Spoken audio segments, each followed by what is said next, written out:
Hey, what is going on, guys? Welcome into another video. Now today we're going to be going into my second official mock draft. If you guys are new to the channel, please be sure to leave a like, subscribe if you are new, and just turn those notifications on, anything you want. And also comment down below your favorite team. I want to know whose fans are out there, who wants to watch these mock drafts, and really, you know, I take every pick, I make it very important to me. So I just really want to make sure that everyone's on the same page. I want to hear your opinions as well and see if they maybe influence mine. I changed the setup a little bit. I'll kind of move out of the way here for a second to see if you can see. I know the lights are a little bit bright down here, but there we go. You can see I got some Giants gear up there as well. Some jerseys over here. I got Adrian Peterson. How's my finger work here? Adrian Peterson here. There's an Optic Gaming jersey, old ASU jersey, and then my D Rose jersey, and then that's a signed Logic shirt. And then obviously my Italian flag, my New York flag. Got to go to the roots as I'm wearing on New York. Didn't even realize it. But yeah, hope you guys are liking it. The new setup's going to be, going to be in the videos a lot. So I just wanted to show it here before I get into the mock draft because, my mock drafts aren't, there's not really room to put a camera on. But I just wanted to address it here. So again, if you guys did enjoy, please be sure to leave a like on it. And, I'll see you at the end of the video as well. With the first overall pick, the Jacksonville Jaguars go ahead and take Kayvon Thibodeaux out of Oregon. The upside on Kayvon is insane. I think that we're getting a little bit of prospect fatigue. People are like, Aiden Hutchinson has such a high motor. Does Kayvon Thibodeaux have that? Listen, he was the number one recruit coming out of high school. He's been the consensus number one overall pick for the past 2-3 years. I'm pretty sure that he loves football. I'm pretty sure that he wants to be the best out there because he's consistently been the best out there. So for me, I believe in the upside. I believe in the player. Everything I've heard from him seems like he will give everything he has. And just thinking about Kayvon Thibodeaux and Josh Allen coming off the edge is just, oh man, that's a terrifying sight. Especially because if he doesn't love football that much, he's being a number 2 alongside Josh Allen, who's already one of the best pass rushers in the game. So I really do like the Kayvon Thibodeaux pick. For me, offensive line, there's just not an offensive lineman that sticks out to me to be the best player in the draft, the number 1 player in the draft. So that's simply why I just wouldn't go O-line here. They have more picks coming up, young team. And also they have a lot of money. I wouldn't be surprised if they go out there and get a Brandon Sheriff or a Terron Armstead or a Trent Brown. Cam Robinson stays, I think there's a lot of different ways they can help out that offensive line. But Kayvon Thibodeaux, man, awesome pick for the Jags. Here at pick 2, Aiden Hutchinson is going to be the pick out of Michigan, staying in Michigan. This is kind of the consensus pick. I'd be surprised if these two weren't the top 2 picks, but I'd be more surprised if Aiden Hutchinson fell out of the top 2, possibly top 3. I see no way he falls out of top 3, but yeah, we all know everything about Aiden. He just had one of the best seasons in college football history at the edge position, was a Heisman finalist. He's not the most mobile, agile guy, but that's not what you're using him for because he's just going to wreck you. His hand placement, his skill to break through blocks, to rip, he never gives up on a play. His pursuit, his strength. I mean, the guy is a prototypical edge rusher for today's day and age, and I think Detroit will do a lot for him. I think Detroit can go a lot of ways here. As you see on team needs, I don't have quarterback as a team need. I just don't think they need a quarterback. They have a lot of money into Jared Goff. I don't see a way they replace that. I think him and Dan Campbell have a good connection. And also, you put any quarterback on that team last year. Going into the preseason, Tyrell Williams and Quintez Cephas were their top 2 weapons at receiver. So, this wasn't a team that was built. Jared Goff went from being a Super Bowl quarterback on a team, with a good offense, a great defense, to one of the worst teams in football, and getting them more wins than I thought they were going to get, and keeping them in close games a lot of the times too. So I think Jared Goff is fine. I think that the hate for him is more or less the hate for his contract. We see that in a lot of sports. If Russell Westbrook was making $20 million, people wouldn't be so mad, but he's making 45. Same with John Wall. But not to get an NBA. But yeah, Aiden Hutchinson, great pick here. We all know that that's a smart pick. Going over to Houston, team needs, I have them all defensive, but in reality, this team needs everything. But Kyle Hamilton is a superstar. He already is. He's going to be one of the best players in the NFL when he steps on the field because there's nothing bad about his game. He does everything right. He's huge, 6'4", 220. That's a big safety. He has the IQ to, the play recognition. He's athletic at that size. He's fast. He's strong. He can tackle. He can cover. He's got ball skills. He can play linebacker. He can play safety. You could probably line him up at corner. You could probably line him up at the edge. He'll probably do great. Kyle Hamilton is just one of the best athletes I've ever seen coming out of college, and he's one of the best prospects I've ever seen. So if safety wasn't if this was, back in the day when there wasn't really positional value, Kyle Hamilton would be the number 1 overall pick without a doubt, and we would not be discussing it. But because of positional value and such, I think that you have to fall down. But you have a GM who comes from the Patriot tree where they like DBs. You have a defensive-minded coach in Lovie Smith with that Tampa 2 defense. Kyle Hamilton fits both of those perfectly. We're going to go Kyle Hamilton. Team needs here for the Jets is different, but we do have them going Evan Neal. I really just want them to upgrade that defense because it's one of the worst in the league. And their offensive line was ironically one of the better. It was the top half of the league according to PFF. I think it was 12th or 13th. But the problem is cap and cuts, what's going to happen here. So Evan Neal, just being still on the board, I think is best because you can move him into guard if you want. Van Roten's definitely going to be gone.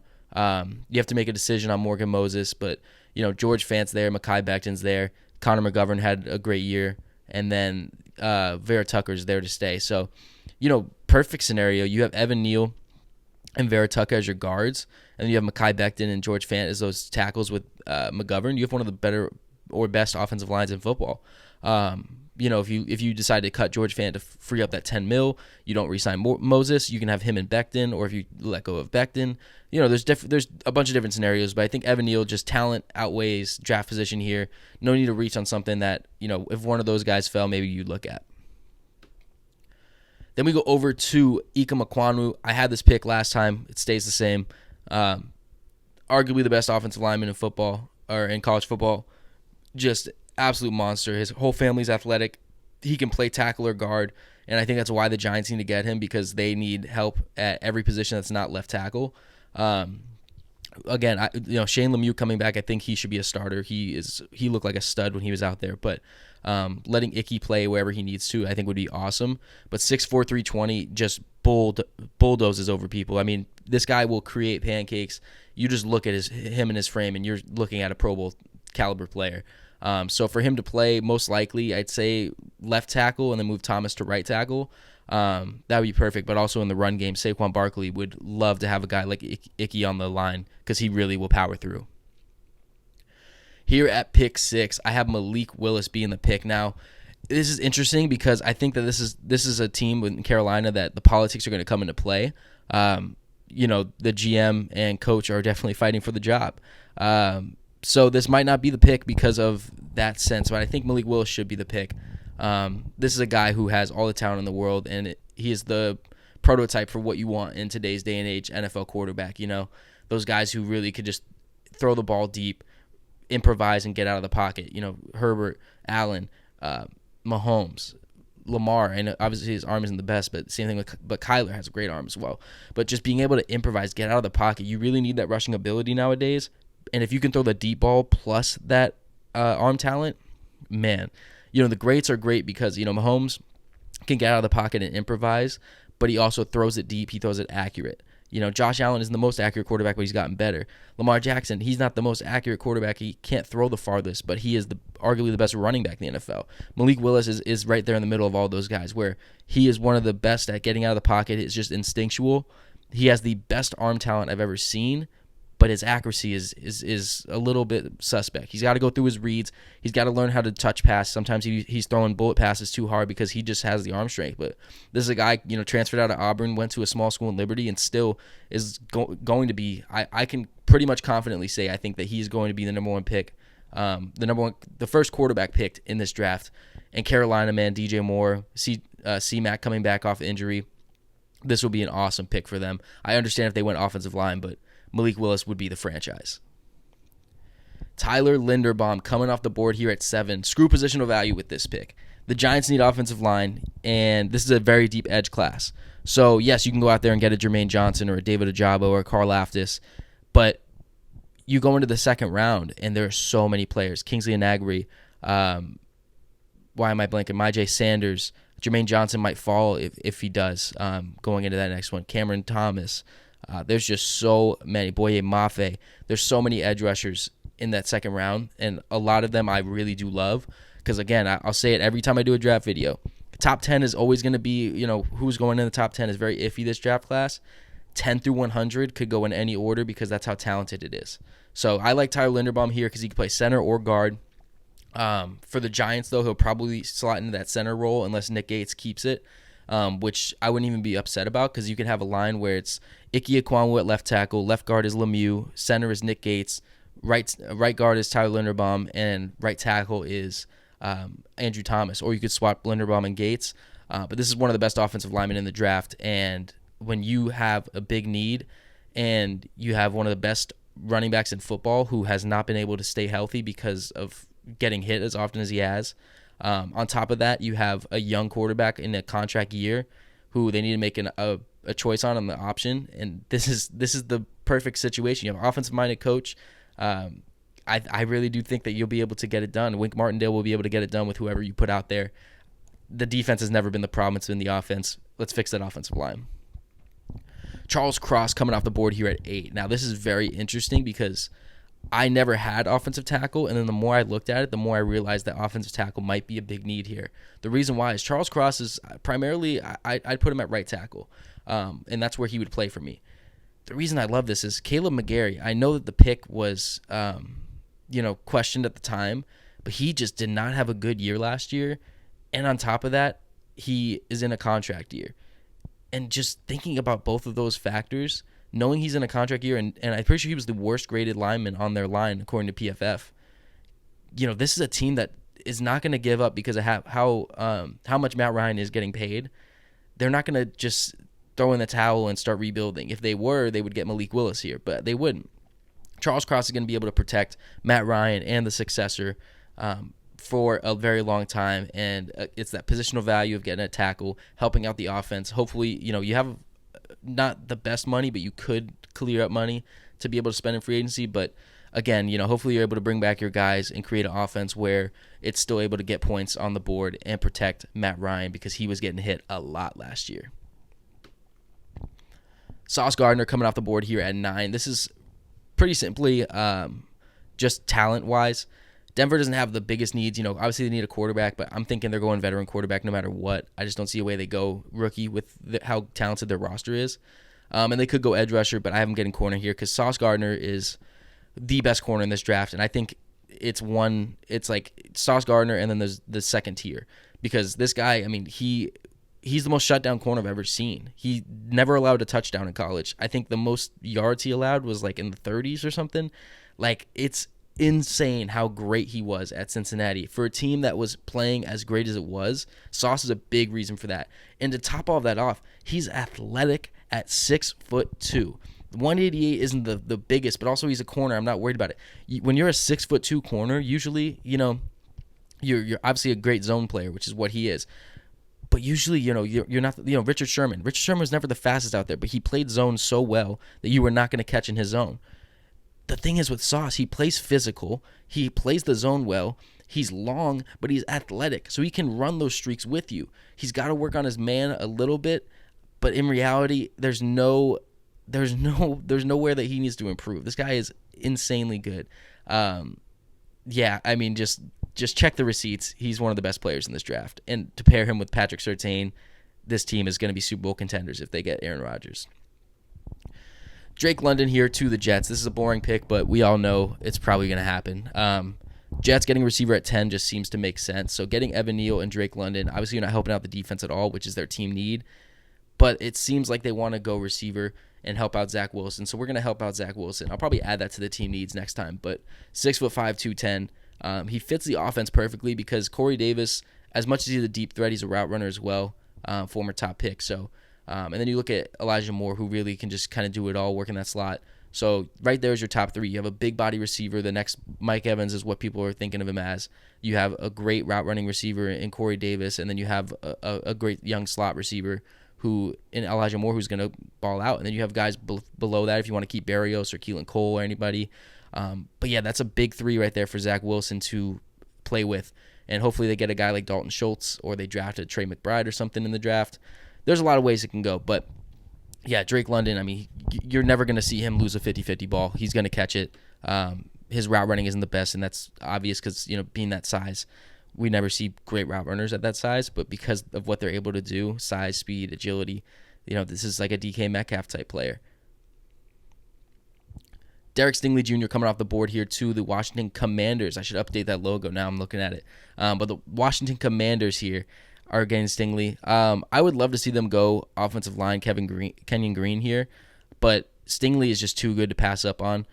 You have a great corner in Kendall Fuller, and other than that, it's pretty lackluster on the defensive back department. Cam Curl is a pretty good safety, but again, just other than that, it's been pretty rough in that secondary. So getting a guy like Stingley, who was arguably the number 1 overall pick if he would have came out as a freshman, which he couldn't, obviously, that's going to help out a ton. This is a team that always is just seeming to give up the pass, and when their pass rush is balling out like it was 2 years ago, that there's no way that their DBs are going to look bad. But if you pair a healthy Chase Young, Sweat, Payne, and Allen, you pair that with Stingley, Fuller, and Cam Curl, oh man, like this is going to be one of the most elite defenses in the NFL. And this could carry you. You could run with Taylor Heineke for another year, and this team will probably carry you to the playoffs with how great that defense is. So if Stingley really does hit his potential, and those inconsistencies and the injuries kind of subside, man, this would be an awesome pick for Washington. The next pick is the Minnesota Vikings taking Trent McDuffie. Only team need to have for them is corner, because I don't care about the other needs in the first round. They need a corner. They need a DB. And that's what they're going to get. Xavier Woods, a free agent. I'm sure they're probably going to bring him back, but Harrison Smith's getting up there in age, so safety wouldn't be a bad pick if somehow Kyle Hamilton fell. Other than that, I don't see a safety coming up, but McDuffie could transition to safety, honestly, but he is 5'11", 195. A lot of people say he's undersized. He's not necessarily undersized. He's just not 6'1", 6'2", but even then, like 5'11" and 6 foot is not that much of a difference in reality. But a 6 foot corner is a decent size. 5'11" is apparently too short.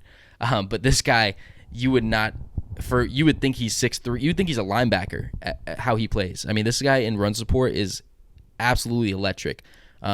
He can cover both man and zone at a very high rate, and this guy can just get across the field. He follow the slot. I mean, McDuffie's just one of my favorite players in this class. Honestly, I'm so happy with how high he's going in a lot of mocks now, because I'm just a big fan of McDuffie. Obviously, he's not because of his size, he's not the longest. You can even see in the picture his arms aren't really like the longest and such, but covering the slot in the way that he's able to tackle, I don't see that as a problem. And same thing with the ball production. Not that he's bad at it, he just didn't have the results.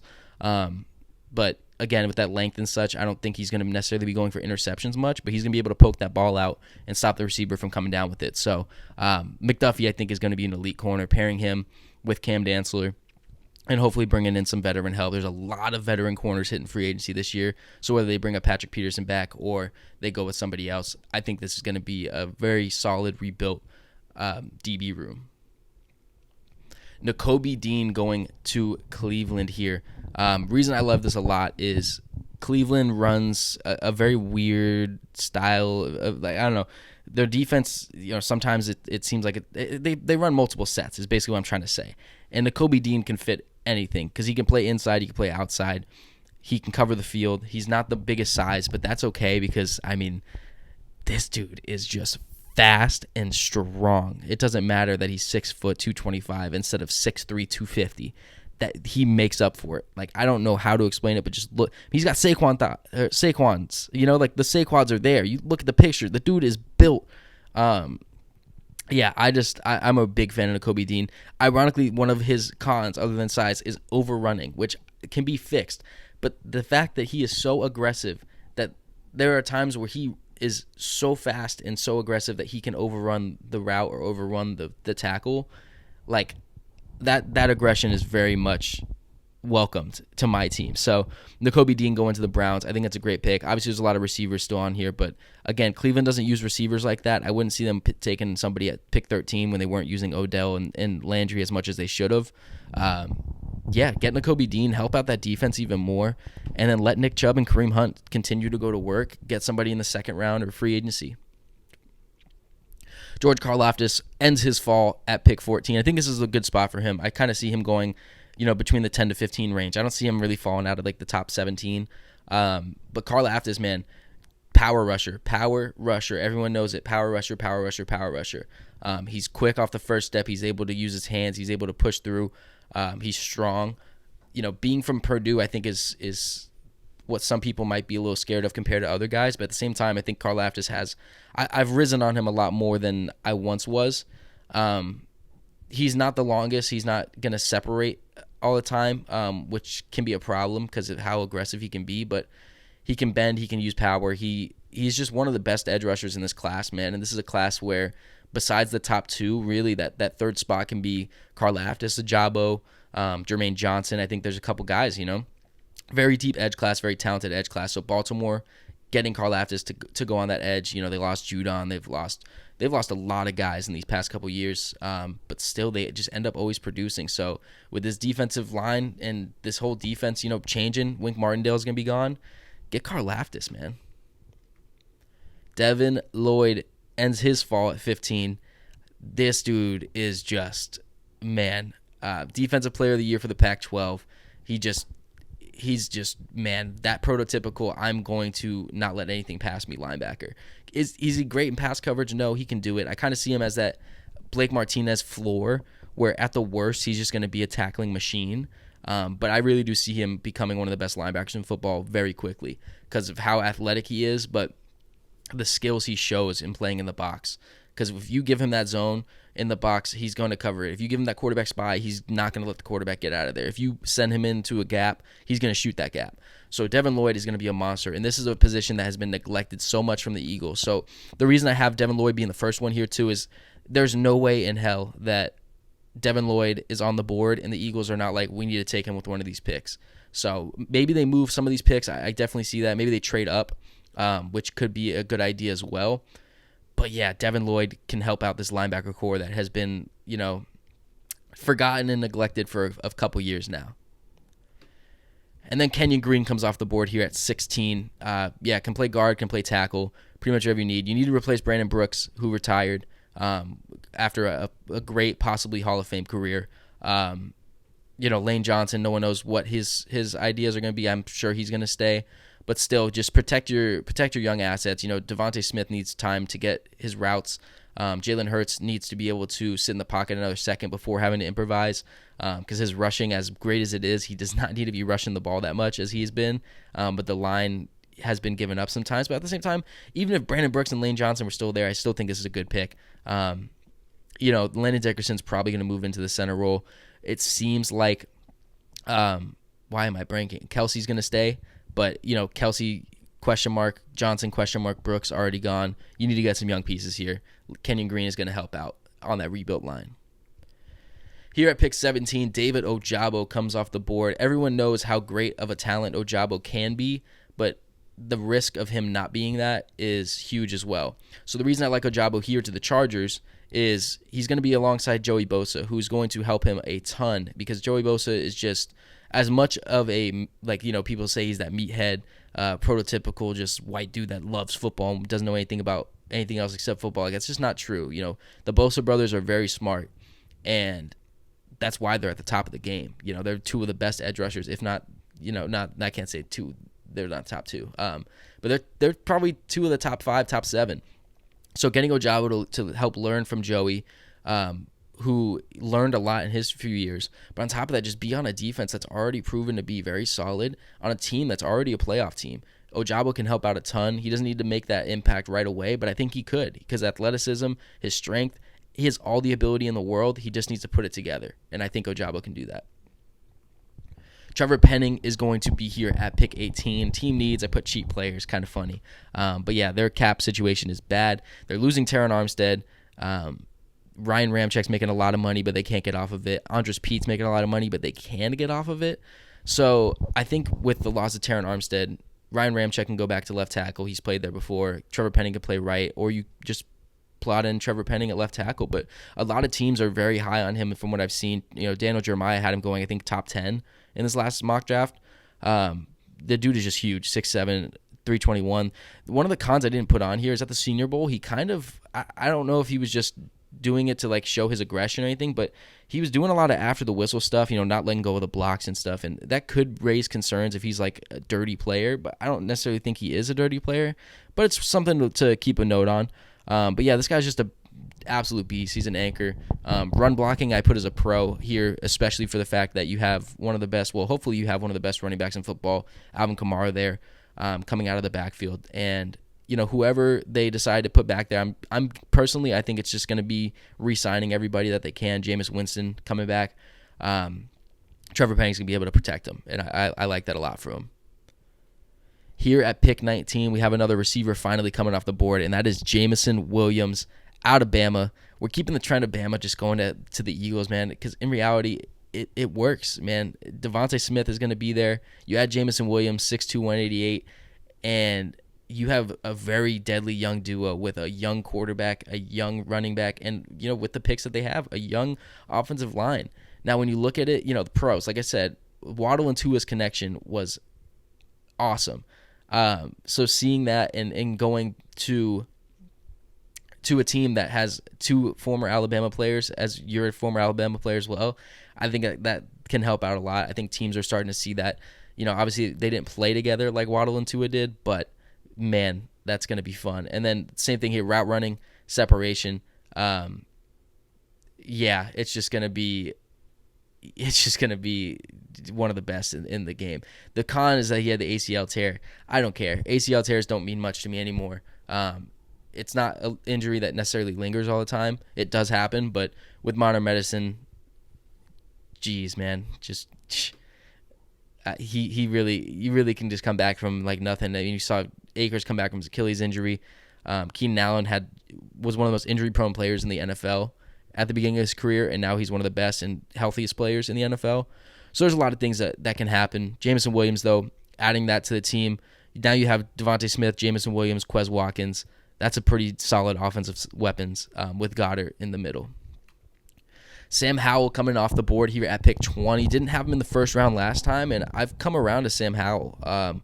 I didn't like his ball security in the Senior Bowl. He's a little bit undersized. People call him call him Mini Baker. I can see it because he's just accurate. He's good with progressions. He doesn't necessarily have the biggest arm strength.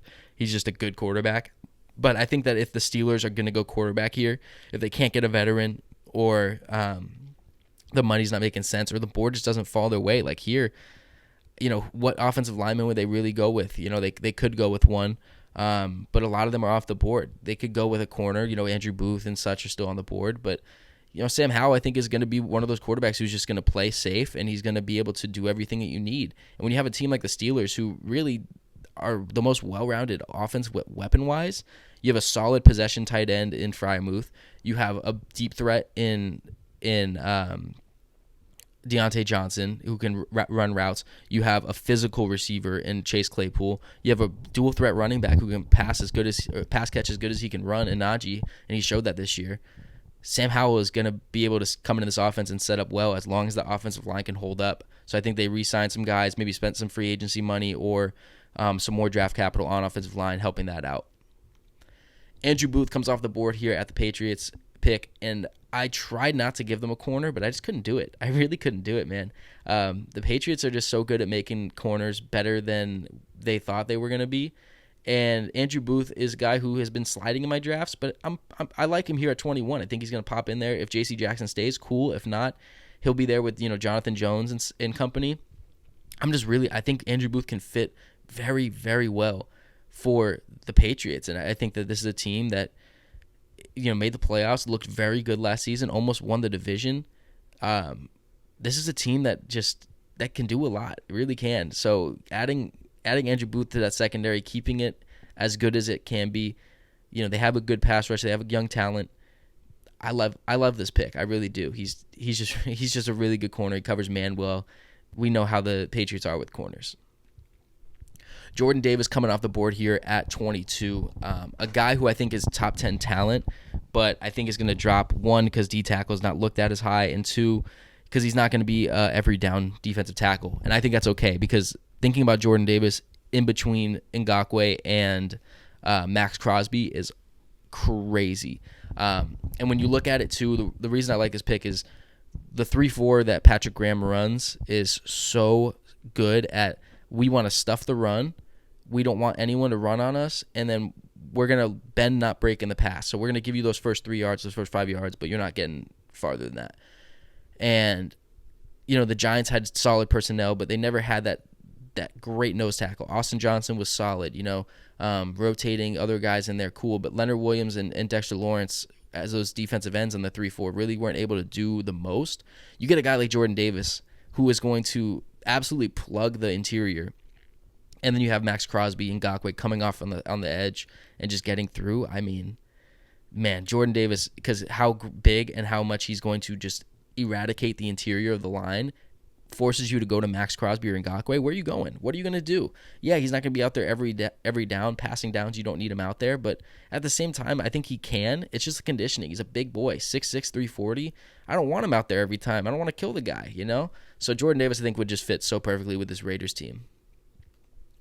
Going over to the Arizona Cardinals, they go ahead and take Garrett Wilson out of Ohio State. Yeah, man, this is just a receiver who can break you down in any way possible.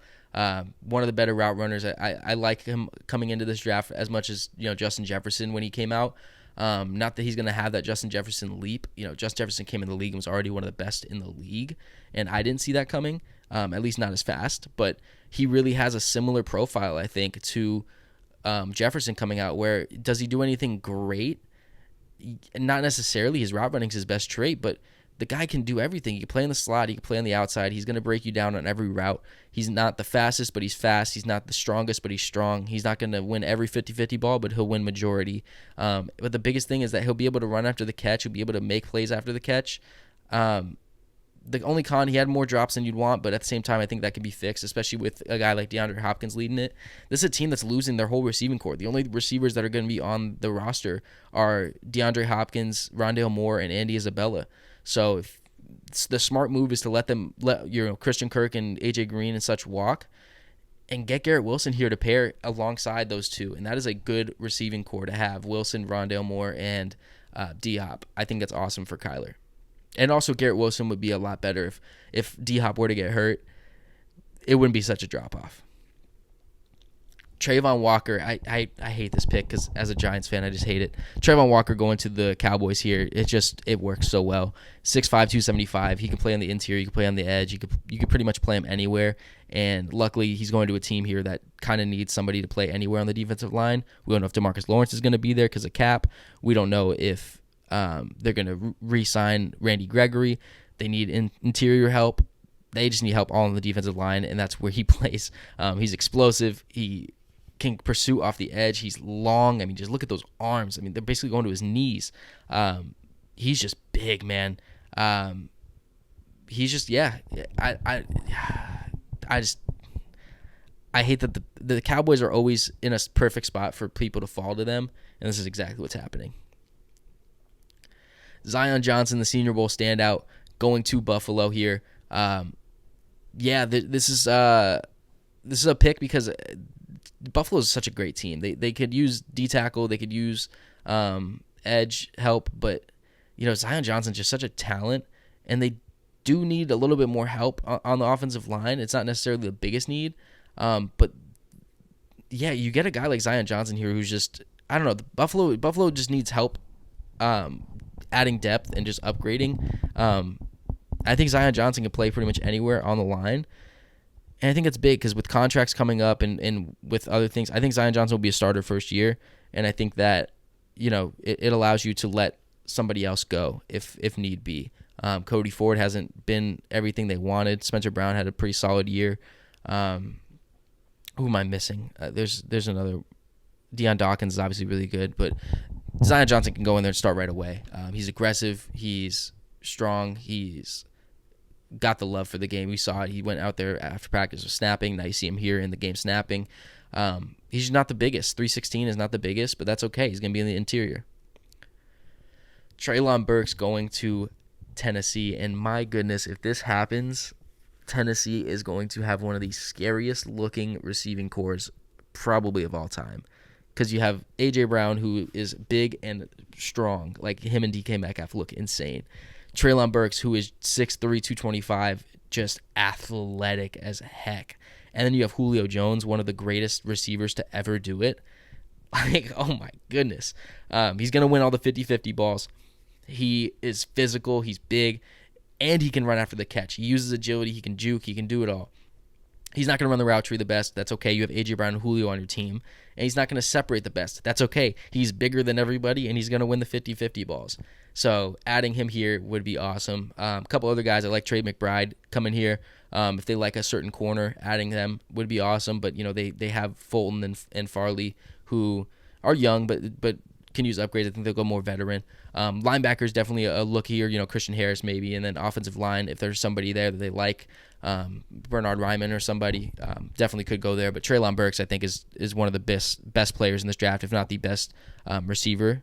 But just happens to fall a little bit just because of how good the receiver class is, and probably something we're going to see happen. Jalen Petrie coming to the Tampa Bay Buccaneers. The reason I love this pick, he really did become a first-round grade for me after how great he was Senior Bowl week, and we'll see more in the Combine. But this is a guy who at Baylor did not get talked about enough. This guy can literally play any position in the secondary or linebacking core. Inside, outside linebacker, corner, free safety, strong safety. He really can play it anywhere. Personally, I think he's best at strong safety. And with free agency coming up, Carlton Davis, Whitehead, these guys are all free agents. Petrie can really fill in anywhere that you can't re-sign, and I love that for him. 6 foot 197. He can, like I said, versatile. He plays everywhere. He's got that IQ because of that, and also he's one of the best tacklers in this class. He really does not. You're not going to see him make arm tackles. You're going to see him wrap up every time and secure the tackle. Other than that, man, he's not got the best hands, but again, in another situation where he just hasn't had the production, which doesn't necessarily mean it's bad. And also on top of that, he's going to get the hit to where the ball's going to come out, So I like Petrie here to the Bucks. This pick actually didn't change, and it's Daniel Faile going from Minnesota to the nice, cold Wisconsin, Green Bay, to be exact. But yeah, the reason I have Faile here is not necessarily that he's the best, because he didn't have the best Senior Bowl week. But I think with the Packers, it seems like they're going to keep Aaron Rodgers. He'll make his decision soon, but this is probably the last mock draft we'll not know anything about Aaron Rodgers right now. But you just need help at that right tackle spot, and getting Faile here, who can be one of the best players in this draft class if he reaches his potential, and pairing him with the offensive line that they have, whether you keep Billy Turner or not, he could just be an absolute anchor on that right side because he's agile. He did opt out of 2020, and because of how big he is, you have those same concerns you have about Mekhi Becton. But if he really does reach his potential, this is going to be one of the better picks in the draft because you're pairing him alongside one of the best offensive lines in football when healthy. So, yeah, man, if Faile goes to the Packers, I think that it's going to be a very good thing, and I think Aaron Rodgers would be pretty happy to see the offensive line really staying to protect him. Jermaine Johnson finally comes off the board here at 29 to Miami. This is a team that just kind of needs help everywhere. They got a lot of free agents, especially at that defensive side. So getting Jermaine Johnson, who arguably could be a top 10 talent, in my opinion. He transferred from Georgia, and that's why the pro and con are there. He didn't get to play much at Georgia. We know why. Trayvon Walker, Devontae Wyatt, Jordan Davis, all these dudes. This is a talented Georgia team. It's hard to get on the playing field. He goes to Florida State because he knows how good he is, and he proves it. And then he goes to the Senior Bowl and only needed 2 practices and stopped because he was like, I've done everything I've needed to show. He's elite at just the point of attack, rushing. Oh, man, he is one of the best prospects in this class. I think that his lack of play time his first few years, it kind of makes it that Kenneth Walker type where it's, okay, like, how much is this a 1-year thing and how much is it really great? But if he goes out there and has a great combine, I think he's securing himself a top 15 spot. Right now, he just ended up falling to the Dolphins at 29. Here at pick 30, we have the Kansas City Chiefs getting Daxton Hill, the free safety out of Michigan. I have him as free safety because really he's not great in run support and tackling, but he is one of the fastest safeties I've seen, and he's going to cover at an elite rate at the next level. And with his speed and such, having 2 of the fastest players in the league in Daxton Hill and Tyreek Hill would be awesome to see. Plus, you have Mecole and such. So this is just going to be a fast-paced team. But whether you keep Tyrann Mathieu or not, this secondary and this defense definitely needs help pretty much everywhere. As much as I like Ebiketie to the Chiefs, I wanted to change it up, give him Daxton Hill here, help out that secondary a little bit more. And, yeah, just go from there. I think he's got the ball skills. He's going to be able to cover. He's got the speed to stay with anybody in this day and age. So I really do like Daxton Hill. And we know that this secondary needs help because we saw what Gabe Davis did to him. Now we have Bernhard Raimann out of Central Michigan going to the Bengals. Yep, Bengals are just taking offensive line. There's just no other option. They have to go offensive lineman, whether it's reaching on somebody or not. But he plays 2 years at tight end, then he built the weight up. So to look at him now and see, wow, this guy used to play tight end, that's kind of crazy, which opens the door for some trick plays, which is cool. But yeah, he's really good in the pass sets, which obviously is good for Joe Burrow to throw to their elite receiving core. He's athletic, and he's never going to give up on a play. He's always going to be there, which is really cool and what I like about him. And it could make him rise a little bit. So another guy that would be perfect for a lot of teams. He just ends up falling to the Bengals. Last but not least, Chris Olave going to the Detroit Lions here at 32. It just makes sense. I mean, this is a guy who separates. He really the thing I like about him is that he doesn't need to be a number one receiver, but he'll be a great number two. And the reason I like that is Amon-Ra is kind of the same way. So you'll have two great number two receivers to start, and then whether you draft or you sign one in free agency, that can be that true wide receiver one, you'll have one of the best receiving cores right away. So getting Olave to pair with Amon-Ra is, I think, just a great set. You know, you obviously got Aiden Hutchinson on the defensive side, so now you got both of your team needs already taken care of. Help Jared Goff out while he's there. DeAndre Swift is great off the backfield and can make a lot of plays in the pass game as well. But just add more weapons to this offense. You have Hawkinson. You have Amon-Ra. You have Olave. That's a good offense right there. And we would be able to see a lot more because this offensive line, when healthy, is top 5 in football, in my opinion. So to have a top 5 offensive line, a very great young running back, and then you have Chris Olave, Amon-Ra St. Brown, and T.J. Hawkinson catching passes, plus all the money you have in free agency. Maybe you try and throw a bag at Mike Williams, overpay for a Juju or somebody. Man, Chris Olave would be a great side here. So that is my second official mock draft. I know there's some heaters in there, you know, some different ones. Some picks stayed the same from the last draft. Some picks did not, but I hope you did enjoy. If you did, please be sure to leave that like. Subscribe if you are new. There should be some videos popping up on your screen right now. Also a subscribe button, the channel button. You just go ahead and click that and hit subscribe. And like I said, if you did enjoy the video, leave a like on it. If you didn't, it's okay. If you refresh that page and just check it out one more time, I'm sure you will the second time. So without further ado, that's going to be it for me. I'll see you guys in the next one.